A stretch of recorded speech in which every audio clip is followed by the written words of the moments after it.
Our good friend milk spotting. As you can see, if you look closely on this line of England, there are some horrible milky spots on it that really do detract from the beauty of this coin. So, milk spotting from the Royal Mint. Is there any light at the end of the tunnel? I have mixed news for all of you, I'm afraid.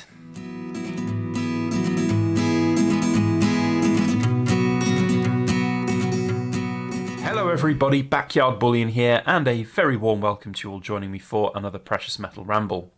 I went to the Royal Mint last week and I saw so much stuff there, and I have already done a video talking about the quality control steps that the Royal Mint are doing and are improving on, and how they handle quality control of the coins that they produce.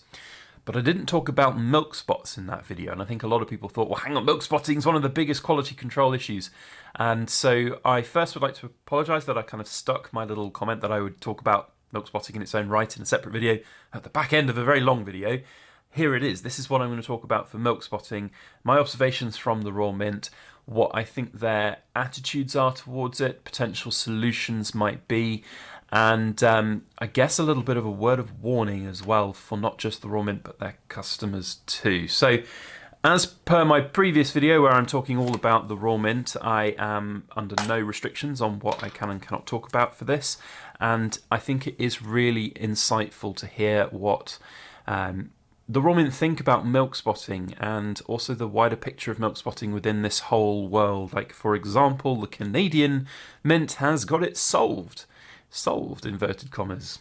We'll talk a little bit more about that as we go. But for context, I am not sponsored by the Royal Mint. I am just sharing my thoughts and opinion, and this is one of the ways that we hope that we can make the Royal Mint better, by sharing feedback as customers, as consumers, as people who have interest in making our national mint one of the best in the world. So here we go, milk spotting. For those that don't know what a milk spot is, here's a good prime example of a milk spot. Now, it's called milk spot because it resembles a splash of milk that's been left to dry on a coin.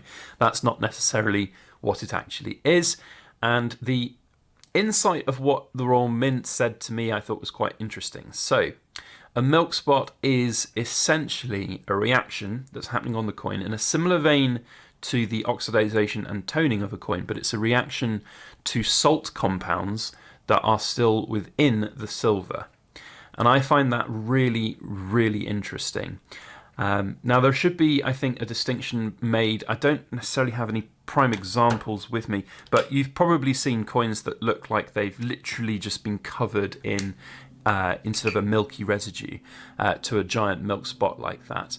But essentially, it comes down to the fact that silver is not 100% pure. There are impurities within even 4-9 silver.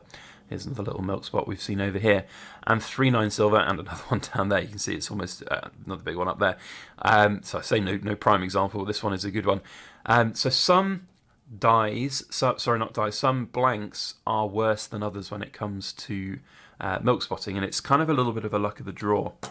Now, as to exactly what causes it in some rather than others, because at the end of the day, it's the Royal Mint saying it's some kind of salt residue within the silver, as it's not pure. I asked them, I said, well, does the purity make a difference? And they said, yes, quite frankly, if it was a lower purity, if it was, 925 silver, we would have a lot less of this type of issue, which I found interesting. So it's, I think, the way that the blanks are made, and it's the way that they're made in the purity that they're made that is causing the issues. And he said the higher the purity of the silver, the more obvious they will be, because those impurities will show up more quickly.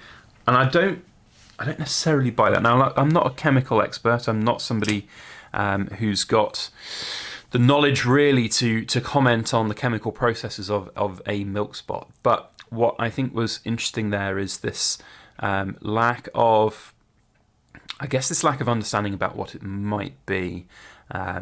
There's an understanding there, and I think they know what it's about, but how it gets so bad on some coins and how it's not that bad on others is, I think, interesting. It's kind of just like a bit of potluck. So I have here a little tube of new King Charles Britannias. We're going to go through them and see if we can find any big milk spots as we talk in this video. Now, I put the question to the Royal Mint to say, well, what about the Royal Canadian Mint? They've solved the problem. They don't have milk spot issues anymore. And the answer to that question was, well, the Royal Canadian Mint have a very good PR team.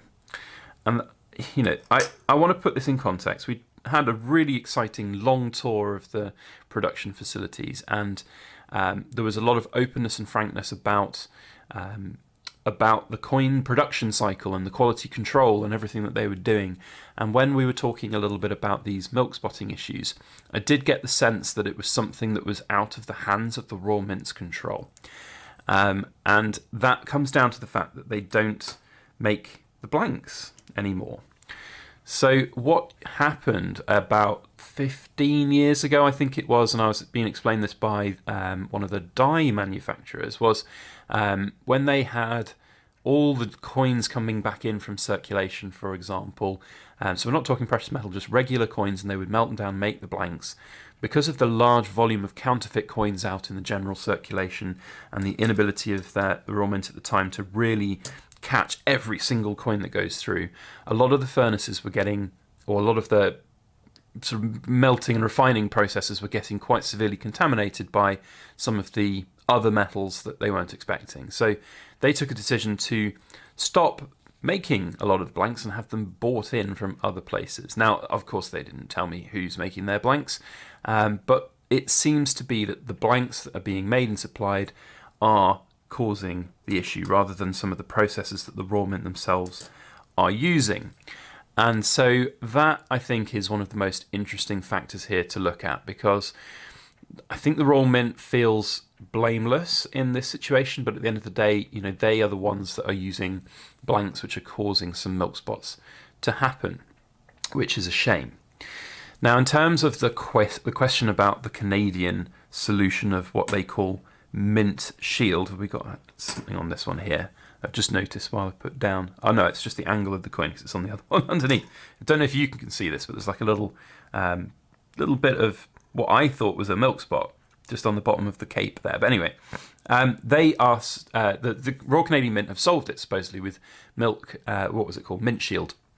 And the answer there is they've got a very good PR team, but it still does actually work, because I've definitely noticed a massive shift in Royal Canadian maples not having milk spots, and the modern ones, they look great, they have this great feel to them. And essentially what it is it's a nano coating technology that, as the Royal Mint would say, essentially delays the process of milk spotting from happening. So they haven't solved the problem, they've just delayed the problem. And I said, well, but it's surely something worth looking at because it's got the aesthetics that you want of the coin. And so that's the attitude there that unfortunately I feel like they don't necessarily feel that they can do anything about it, which is a bit of a shame. Now, that said, milk spotting's a really contentious topic. There's so many people that hate it. I don't really mind too much. Like, silver is great, it's a wonderful metal and we all love it, but whether you have milk spots or not, unless you vacuum seal your coins, they really are going to just tone up over time. There's going to be spots, there's going to be issues on them, there's going to be things that are not going to keep them in a perfect pristine condition. That's not why you buy bullion products from the Royal Mint. But the way the culture has shifted in this world over the last 5 or 6 years of coins and coin making and coin production and coin collecting, there's this now sort of anger that's risen about this, and people who are sort of boycotting Royal Mint's products.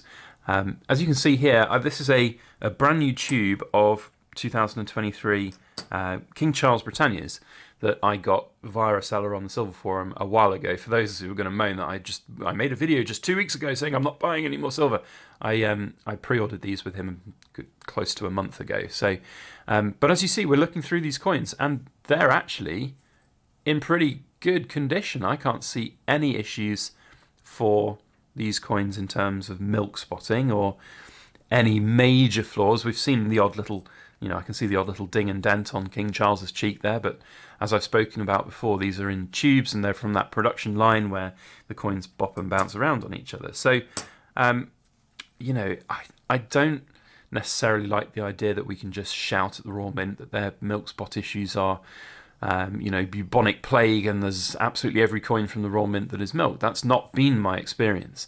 But at the same time, I can also criticise the raw mint for perhaps some of the attitude towards the milk spotting, because whilst these coins are all fine now, they might not be fine in a few months or a few years. Now, another really interesting thing about the milk spotting issue was that the raw mint say they experience a lot more issues with it at certain times of year when they ship coins out. So I know this has been a long video already. It's 10 minutes. We're sort of into this realm of the backyard bullion tangential rambling, but essentially what they were saying, the chemical reaction that's happening with some of the salt or residue that is on the coins is affected by things like temperature and humidity. So for example, if they are shipping coins out to America and they're going to somewhere like Florida, like the tropical areas within America, there's a very good chance that in transit, with the temperature changes that's being put on the coins from being in a plane to coming down into a hot environment, sometimes those milk-related issues will accelerate, and you'll see a lot more of those. And I've certainly seen coins that I've had sent off for grading go that direction because they go to America for grading during sometimes hot periods of the year, and then they come back and they've got milk spots, and you're like, but I didn't have milk spots when I sent the coin. And that's just the sad fact of the matter, that sometimes these external factors will play a role, which is why I think things like the mint shield technology, where you delay things, really should be considered a bit further from the raw mint. So yeah, so milk spotting, it's one of those things that if you get a really bad milk spotted coin, you're upset about it. What can you do about it? Well, yes, you can moan and you can boycott the raw mint, but that won't do any good for it.